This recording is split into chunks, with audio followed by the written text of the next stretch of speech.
On May 13, 2013, Kermit Gosnell, a Pennsylvania abortion doctor, was convicted for murder in the deaths of several children.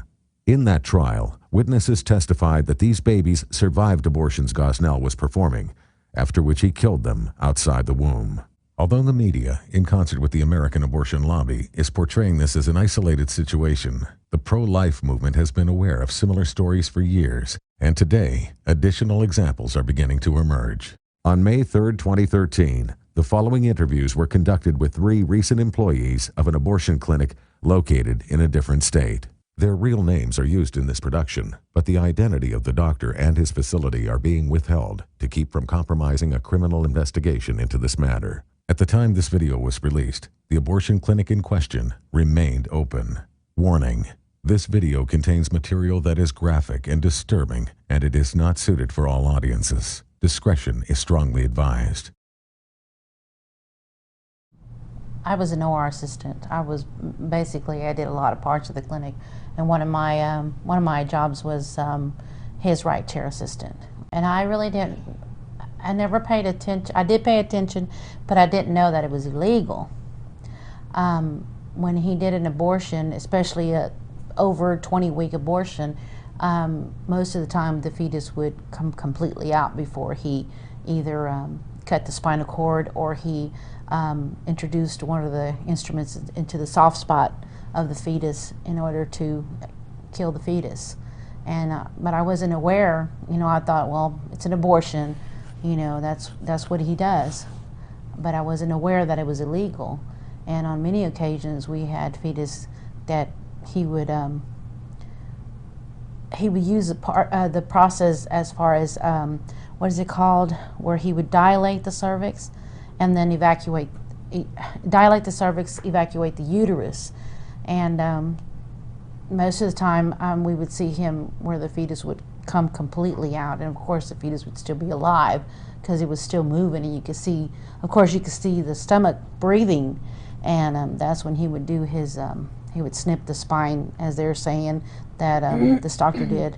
And of course the soft spot was one of the spots that he would take one of the forceps, or the, what is it called, the dilators, and stick it down the soft spot of the fetus's head.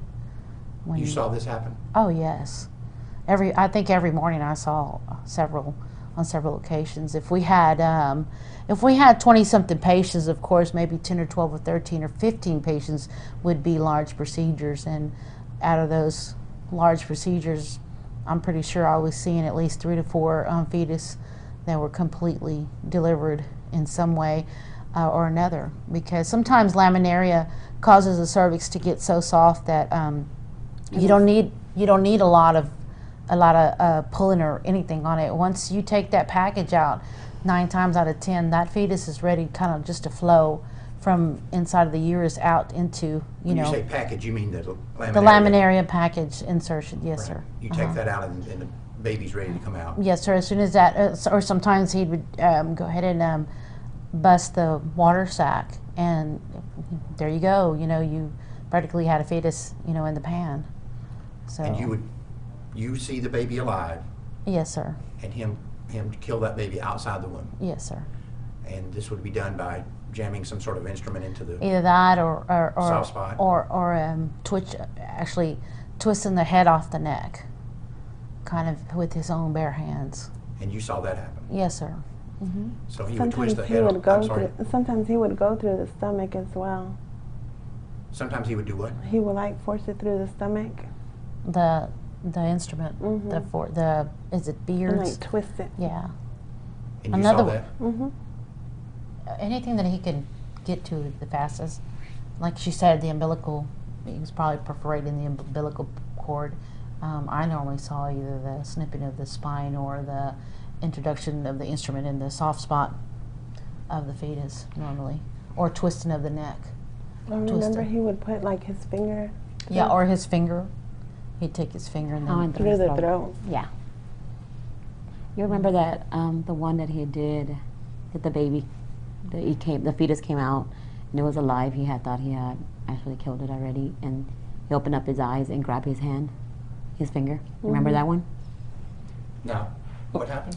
Supposedly they said that it was a botch, and it was a botched abortion. But the fetus was still alive. He thought it was dead, and the fetus opened his eyes and actually Grabbed I his guess, finger. Was able to grab his finger. And the whole procedure, I guess, while he's doing the procedure, He was getting because ready after to- the fetus, of course, he has to massage the abdomen to bring the placenta down, or grab it with the forceps to bring it out. And this baby was Was killed alive. how? Huh? He was alive. Well, yeah, if he's looking at him and grabbing his finger. Yeah. Yeah. He thought he had finished with the baby. It was He thought it was it, deceased it was a already. disease already. He was getting ready to put it in the bag. Did he talk about that? One of his employees did. That's how I found out. He doesn't talk about that. He doesn't make any comments about it. How did he kill that baby? Do you know? Yeah. We found out about it through another employee. I don't think that was said how he killed it. I'm not sure. That must have been a big abortion, though, I believe. Can't really recall, but I know that he does a lot of huge abortions. A lot of the times we would bring the big fetus that were over age, and we would reopen the bag and just look at it and be like, oh my God, it's so big. You know, we would be amazed how big it was. And we'd be sweating and stuff because it'd take us almost an hour to perform an abortion that big. It's really hard when you only get doing an abortion that big and only dilating with like maybe 13 to 14 laminarias in the cervix. It's kind of hard. Sometimes he couldn't get the fetus out. He would yank pieces, piece by piece, when they were over the size. And I'm talking about the whole floor dirty. I'm talking about me drenched in blood. We had several occasions that where women would come in and they would actually be going in labor because that overnight insertion, the package, he might have gone a little bit too far, would put in too many in there, and some women had started to cramp, and sometimes they would get to the clinic and they would make it to the OR room because they're in a line, and you know when they get there they give them these pills called Cytotec, and they put them in your gums, and it takes I'm thinking it takes about an hour before you get a full effect, and that makes your uterus start contracting. And so a lot of we've seen a lot of cases where women would have to, they felt like they had to push and they had to run to the bathroom and stuff. And on some occasions we had women that were the fetus were falling into the toilet, or they were or before even getting to the clinic. We had one incident where it was big news where the fetus was left in the toilet. I don't know if y'all heard of that one. She was at McDonald's. They stopped there in the morning and the fetus was left in the toilet, and nobody ever found out whose fetus it was, but it was one of his patients. We knew it because we were watching it on the news that day that she was supposed to be in the clinic. Do you remember that one that she was on her way to the OR, Crystal? And She was her- walking to her OR and she had it right there in the hallway. She had her baby in the hallway. Yes. And what happened to that baby? I wasn't down there when that happened. Were you down there? He just picked it up with like a pad, one of those, Chucks. a chuck, Uh-huh. and just put it in a trash bag. On some occasions, of course, he pulled out a lot of breech fetus, and their toes would be moving. You know, you can see the fetus toes moving, and as he would insert the forceps, what are they called? The beards. There's two types. There's the beards, and then there's the sophers. The beards are the ones with the bigger claws, and that's the one he would use to yank the fetus out. And I remember, I have a visual all the time. I always remember this. It's real disturbing to me, where he used to clamp, like push it in. He would hold the fetus by the feet and kind of pull down and insert the claws. And when he would squeeze them, you can see that baby's toes spread open. And I would always say, oh my goodness, you know, when people say that that they don't feel. Well, if they didn't feel, why would their toes, their toes would be out hanging kind of like in a, what's going on, where am I going? And I remember clearly every time he used to use that instrument, I remember those little toes, opening wide. It was a sad picture. I normally would turn around, kind of just hold and, just turn around until he was finished. And he would do abortions way over 24 weeks. I mean, there's a big difference in a 24-week fetus, and every week from 24 on up, that 1 week is such a big difference. I'm talking about big fetus. I'm talking about being in the OR about an hour trying to do one procedure that big. I'm talking about being really tired after this procedure from where he could not get this fetus out.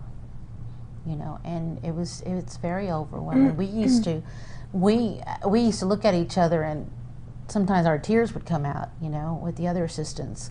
Our tears would come out because we would say to ourselves, why? We would always think he's so greedy, you know. And we were not talking about normal price. I'm talking about $4,000, $5,000 for a procedure this big. As long as the patients had the cash, he was going to do it past the 25 weeks. Yeah. Did you ever assist like Yes, I did. you did? What kind of experiences did you have? The same thing she did is the same thing I did. I would tell Deborah all the time, Deborah, I don't want to go in there, I don't want to go in there. And he would tell me, like, you can do it, you can do it. If you feel like you just can't look at it, just turn your face. He wanted me in the phone room because I've always been pretty good at appointments and, you know, talking to people and convincing them to come to the clinic. I just knew my way, you know, as far as talking to patients, being real good convincing patients to make appointments. And so that's when he threw her in the back office, which was OR, sterilization, you know, things like that. I mean, there's a lot of things. I mean, from these large abortions, these botched abortions that he was doing, to hurting the patients on the table, to causing some kind of major problem with the woman's, you know, ripping a uterus and not letting the patients know, trying to stitch them back together and send them home with the package of gauze, and then they come back tomorrow so you can pull it out, but never telling the woman, you know, hey, I ripped your cervix. You need to get some kind of, you know, some kind of special, you know, you need to get that looked at, you know. He would never tell the woman. And if he had a patient that asked a lot of questions, he'll prefer for them to be put to sleep. Yeah. Oh, really? Yes. Any little comment that you would make as far as if you were on the table, it was his way of making more money, of course, because deep sedation meant dishing out another $200. So if you made, is it going to hurt? I mean, this man would walk out the room and say, Deborah, go talk to her, tell her she needs to get put to sleep. And normally it was our job to go convince the girl that she had to get put to sleep. And a lot of them would raise a lot of hell. Right. But they didn't have no choice. They had to do what he said, because guess what? You're going to lose $150. In other words, that was $150 that you did not get back. So a lot of them would either lose the $150 or pay the $200 and go ahead and get it over with. So other employees besides just Deborah and Crystal knew that these sort of things were going on. Yeah. Everybody there. Everybody knows. Every- It's an open book. The women that go there have no idea what they're getting themselves into. A lot of the questions have been, does the baby feel? And I think that would make me so mad, because I would say, why would that matter to you if you're coming in here to kill your baby? You know, why ask that question? And of course she would want to say, yeah, it feels, but that wasn't your job to say that. Your job was to, whatever it took to get that person in the back, you know.